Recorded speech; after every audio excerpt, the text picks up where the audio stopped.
सभी प्रभु प्रेमियों को दंडवत प्रणाम। जय श्री कृष्णा।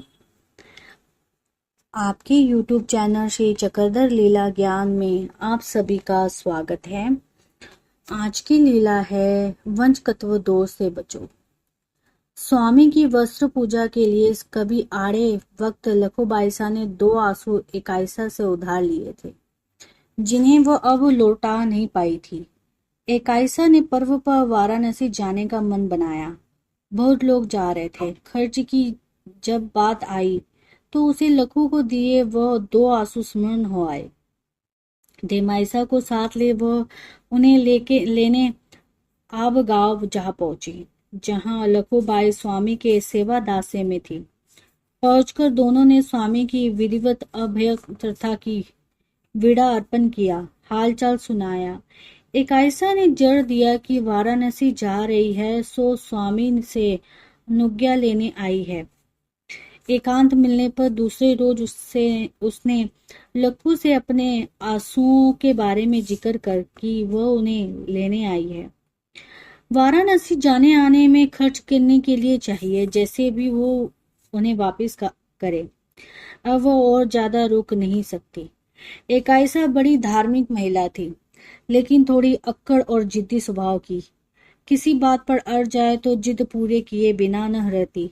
लक्कू बोली, ठीक है, तुम्हारा कर्ज मैंने देना है, लेकिन इस समय मेरे पास दमड़ी एक नहीं, और फिर हाँ, स्वामी की सेवा के लिए यहाँ कोई इस समय मेरे सिवा दूसरा है भी नहीं कि तुम्हारे आंसुओं का इंतजाम करने के लिए कहीं जा सको।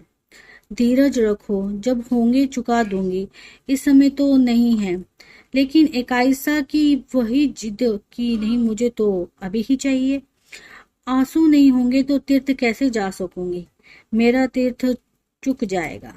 जहां से भी हो, बीच से भी ले आओ, मेरा कर्ज चुकाओ, अन्यथा तुम्हारे सिर ही पाप पड़ेगा। लखूबाईसा के सामने स्वामी की सेवा का प्रश्न था कि वह किसके भरोसे छोड़ जाए। उधर एकाईसा बच्चों की तरह अनशन किए बैठी थी कि अपने आंसू लेकर ही जाएगी। विवाद बढ़ा तो स्वामी तक उसकी भनक पहुंची। उन्होंने बड़े सहज भाव से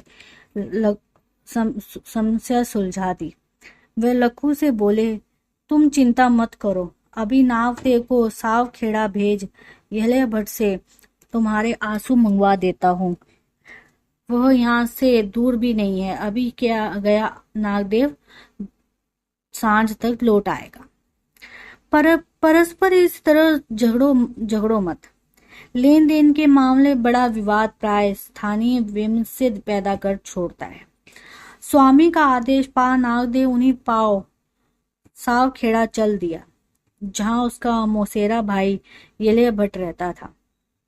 वह आर्थिक रूप से काफी संपन्न था और यदा कदा मदद करता भी रहता था।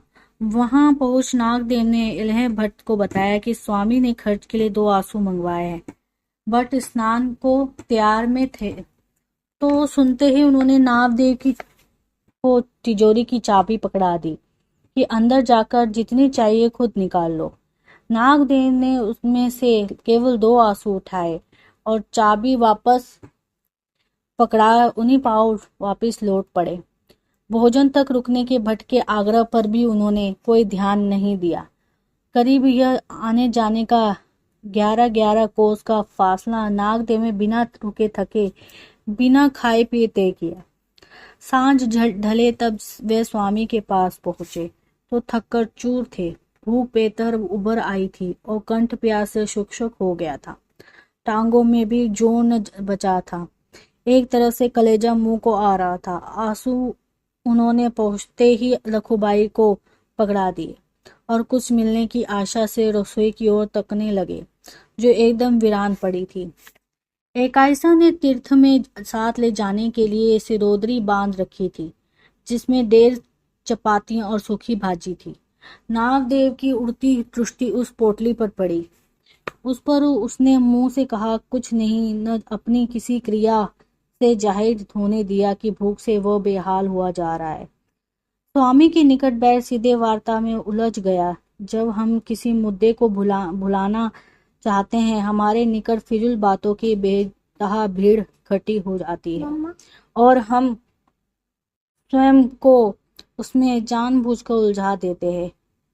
उधर लखूबाई ने इकाईसा को आंसू देकर उधार चुका दिया। देर तक जब नागदेव ने भूख का प्रसंग नहीं आने दिया तो स्वामी ने स्वयं उससे पूछा, सुबह के गए अब सांझ ढले लौटे हो, कुछ खाया पिया भी है या नहीं?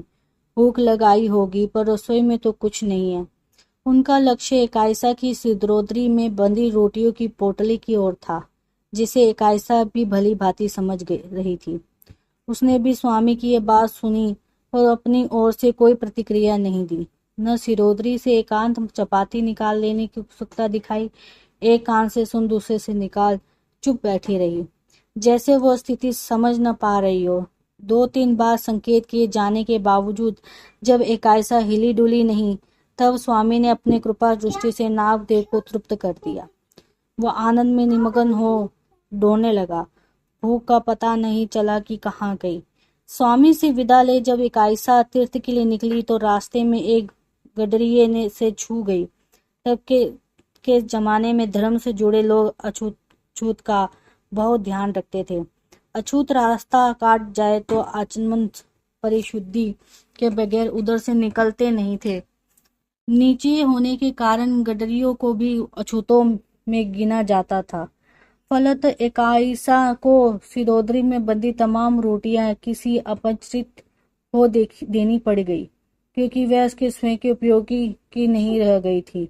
इकाईसा ने स्वामी के अनुकार के बावजूद नागदेव से जैसे सन्निधान के पात्रों को शुद्धा निवृत्त नहीं की, इसलिए इसका सारा अन्न जाया चला गया। न उसके स्वयं काम आया, न धर्मार्थ लग पाया। अयोग्यता का दोष ऊपर से जोड़ा वो अलग।